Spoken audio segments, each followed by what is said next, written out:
l'Allemagne se trouve à la croisée des chemins. Elle possède la 4e plus grande économie du monde et est le leader de facto de la zone euro.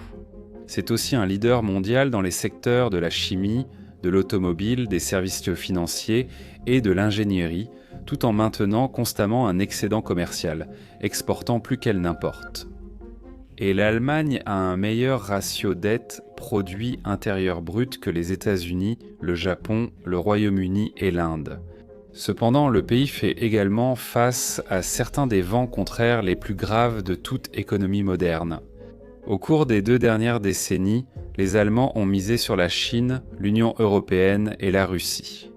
Aujourd'hui, ces 3 partenaires semblent être parmi les pires sur lesquels on puisse compter. Dans cette vidéo, nous allons analyser les difficultés auxquelles l'Allemagne sera confrontée dans les années à venir, notamment le manque d'indépendance énergétique, une demande décroissante pour ses produits et un important déclin démographique.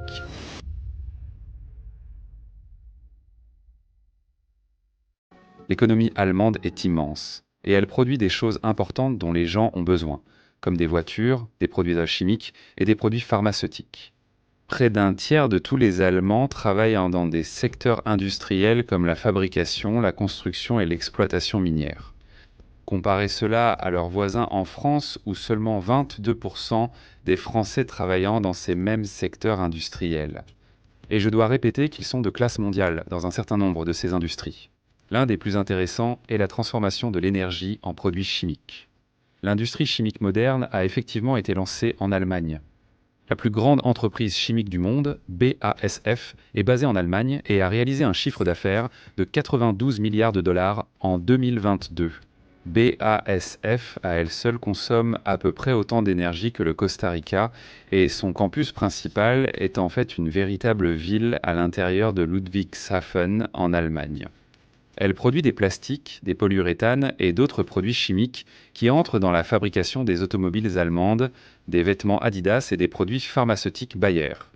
Mais les personnes qui achètent ces produits allemands vivent en grande partie en dehors de l'Allemagne. En économie, on appelle cela une économie axée sur la production. Les entreprises allemandes comptent parmi les plus efficaces, compétentes et bien organisées de la planète. En conséquence, elles produisent une quantité bien plus importante de ces biens que ce dont la population allemande a réellement besoin. Cela les rend fortement dépendantes de leur capacité à exporter. Voici un exemple frappant. Les voitures allemandes sont expédiées dans le monde entier. 80% des BMW, Audi, Volkswagen, Porsche et Mercedes sont achetées dans d'autres pays. Comparez cela aux États-Unis, qui sont une économie axée sur la consommation, capable d'absorber d'énormes quantités de biens et de services grâce à une population nombreuse et un produit intérieur brut par habitant élevé.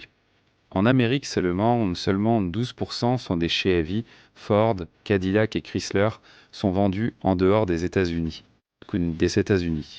Et ce n'est censé qu'une des nombreuses industries qui alimentent l'économie allemande et qui dépendent des gens en temps de marché sain ayant un appétit pour leurs produits. L'autre raison pour laquelle l'économie allemande est axée sur la production, ce sont ses données démographiques. L'Allemagne est un pays âgé, avec un âge médian de 44 ans. Ce n'est pas tout à fait le cas du Japon, mais c'est pire que la Chine, la Russie, la France, les États-Unis, la Suède et pratiquement toutes les autres grandes puissances du continent européen.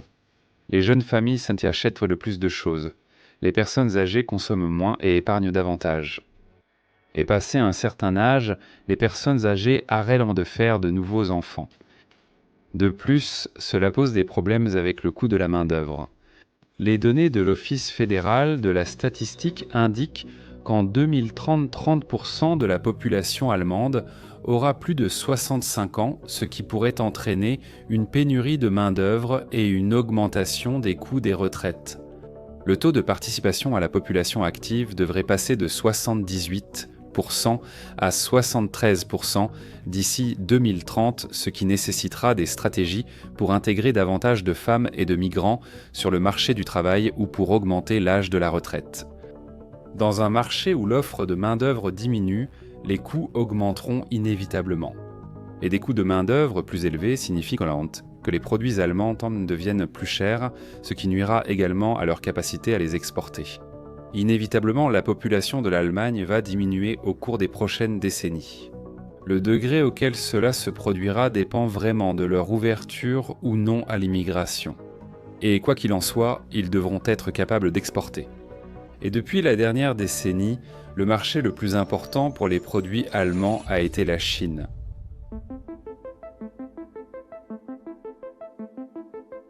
La Chine a dépassé les États-Unis en tant que première destination des exportations allemandes en 2016 et est resté le principal marché pour les exportations allemandes au cours des 7 dernières années. Depuis lors, les échanges commerciaux entre les deux pays n'ont cessé de croître, atteignant un niveau record de 299 milliards d'euros en 2022. Plus de 30% des voitures exportées d'Allemagne vont en Chine. Mais la croissance chinoise sans précédent des années 2000 pourrait atteindre un point de bascule. Ils font face à une crise immobilière, une crise bancaire, une crise de la dette des gouvernements locaux qui dépasse 13 000 milliards de dollars. Ils ont cessé de publier les chiffres du chômage des jeunes dès qu'ils sont devenus mauvais. Leur premier ministre affirme à Davos une croissance du produit intérieur brut de 5,3%, mais personne n'y croit. La montagne de dettes en Chine vous inquiète-t-elle ? Nous devrions tous nous en préoccuper.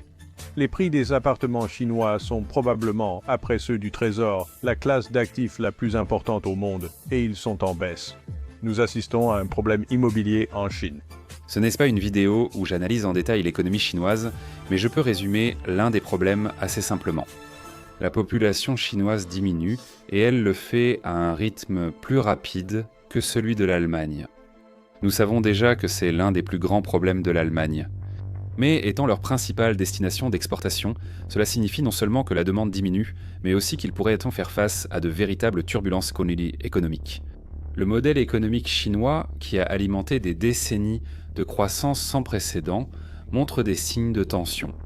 Le secteur immobilier, autrefois un moteur essentiel de la croissance, est désormais une source d'instabilité, avec des entreprises surendettées et une bulle qui menace d'éclater. Ce ralentissement pourrait entraîner une baisse de la demande de produits de luxe et de produits industriels, impactant directement les exportations de l'Allemagne. Le paysage géopolitique complique encore davantage cette relation. Les tensions entre la Chine et l'Occident se sont accrues, les guerres commerciales et restrictions technologiques rendant le commerce mondial incertain. L'Allemagne se retrouve prise entre deux feux. La nécessité de gérer ces tensions tout en maintenant l'accès au marché chinois représente un dilemme stratégique pour les décideurs politiques et les chefs d'entreprise allemands. L'Allemagne cherche ainsi à diversifier ses marchés d'exportation et à moins dépendre de la Chine. Cependant, l'Asie du Sud-Est, l'Afrique et l'Amérique latine, bien que plus jeunes, ont un pouvoir d'achat bien plus faible que la deuxième économie mondiale. Les dirigeants allemands ont donc peu d'options pour préserver, et encore moins pour augmenter, leur prospérité économique. Donc seulement 20. Il y a 20 ans, près d'un tiers de l'électricité allemande provenait du nucléaire. Si l'Allemagne avait gardé l'énergie nucléaire, la discussion serait très différente aujourd'hui. Il n'y aurait peut-être pas eu la guerre en Ukraine. L'industrie manufacturière allemande nécessite beaucoup d'énergie.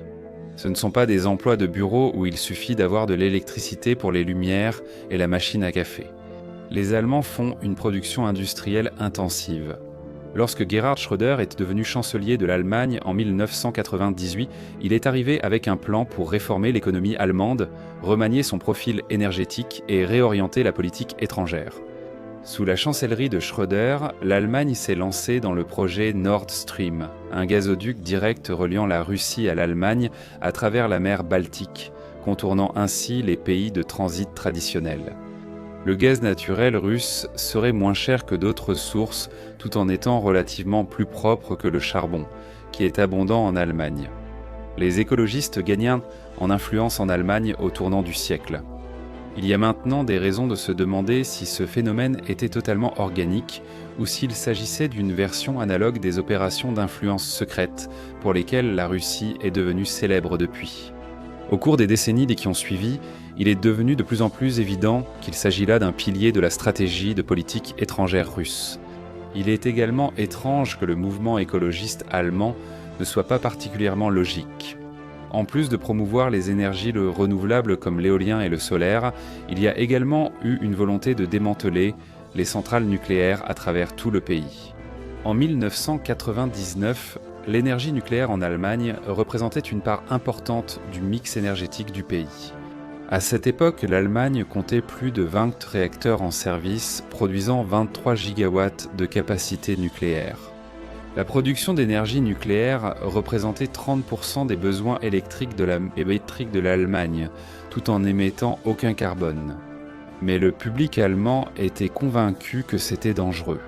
Cela s'est accentué avec les accidents à Three Mile Island en 1979, Tchernobyl 1986 et Fukushima 2011. Mais en réalité, c'est comme le fait que les crashs d'avions reçoivent plus de couverture médiatique que les accidents de voiture. Statistiquement, vous avez plus de chances d'avoir un accident de voiture mortel que d'être blessé dans un avion. Pourtant, presque tout le monde monte dans un véhicule motorisé chaque jour sans aucune anxiété. Pourtant, le moindre incident rare d'avion fait la une des journaux et provoque une psychose publique démesurée. En avril 2023, les dernières centrales nucléaires encore en activité en Allemagne ont été définitivement fermées.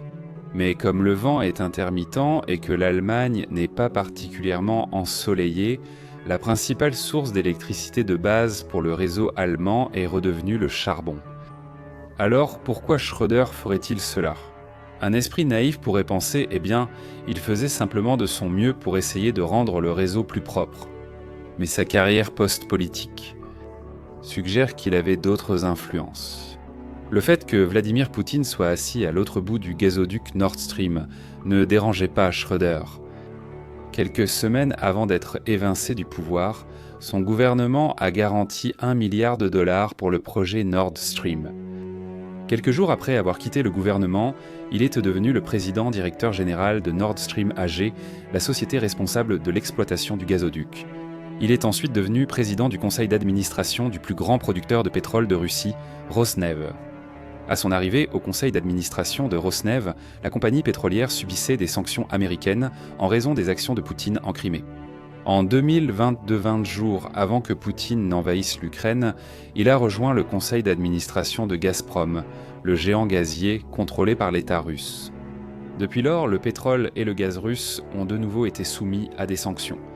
Nord Stream 1 et 2 ont été sabotés et les prix de l'énergie en Allemagne ont plus que doublé.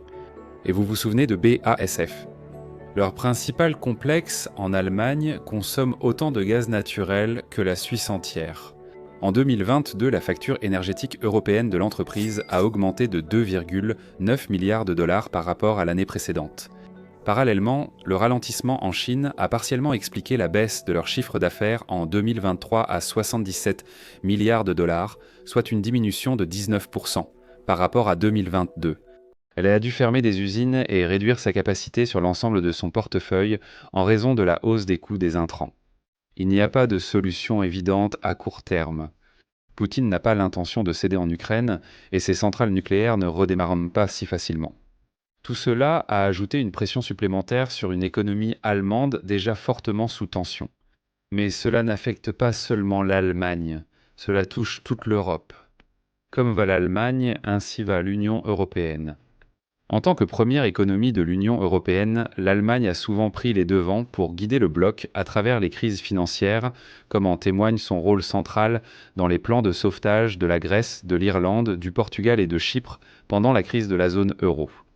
Ces efforts montrent l'engagement de l'Allemagne envers la stabilité de l'Union européenne, mais elle ne le fait pas uniquement par charité. Les dirigeants allemands reconnaissent que la prospérité économique de leur pays est profondément liée à la santé de l'Union. Les difficultés économiques au sein de l'Union européenne déstabilisent l'euro, la monnaie, qui soutient les échanges commerciaux de l'Allemagne au sein du bloc. Le marché unique de l'Union européenne est essentiel au modèle de croissance exportateur de l'Allemagne, offrant la libre circulation des biens, services et capitaux entre les États membres. La dissolution de ce marché intégré érigerait des barrières commerciales, introduirait des complexités réglementaires et monétaires et fragmenterait le paysage économique. Pour l'Allemagne, cela impliquerait une forte perturbation de ses voies d'exportation, réduisant l'accès au marché et augmentant les coûts des produits allemands à l'étranger. Le retour aux monnaies nationales rendrait les taux de change plus volatiles et compliquerait le commerce pour les entreprises allemandes. Le Brexit a déjà engendré des coupes pour le Royaume-Uni et ses partenaires, dont l'Allemagne. Même si le bloc reste uni dans les prochaines décennies, il fera toujours face à de sérieux obstacles. L'Italie est la troisième plus grande économie de l'Union européenne, mais elle affiche un ratio dette-produit intérieur brut de près de 150% et des taux de chômage élevés. La Grèce reste anémique et le chômage en Espagne dépasse les 11%. L'inflation en Europe de l'Est est dérisoire. La Hongrie, la Lettonie et la Lituanie dépassent toutes les 20%. Et en ce moment, l'Union européenne est le moins mauvais des trois partenariats essentiels de l'Allemagne. Mais je dirais que ce groupe conserve le risque de queue le plus explosif des trois. Le demi-siècle de paix relative en Europe constitue une exception historique majeure. L'adhésion à l'Union européenne associée à l'OTAN a créé un niveau d'alignement qui a neutralisé les rivalités historiques que beaucoup de ces pays ont intégrées dans leur culture. Si l'Union européenne venait à se dissoudre, il y aurait un obstacle de moins entre l'Allemagne et les rivalités de son passé. L'Allemagne traverse une crise sans solution évidente. Pour pallier leur insécurité énergétique et le vieillissement démographique, ils pourraient relancer leurs centrales nucléaires et accueillir l'immigration. Mais ces deux mesures nécessiteraient de surmonter une opposition importante de la part de certains groupes au sein du pays. Je ne suis pas assez intelligent pour trouver d'autres solutions, mais pas assez stupide pour sous-estimer l'ingéniosité du peuple allemand. Il sera très intéressant de les voir traverser la prochaine décennie. Si cette vidéo vous a plu, découvrez comment le Bayern Munich est devenu l'un des meilleurs clubs de football.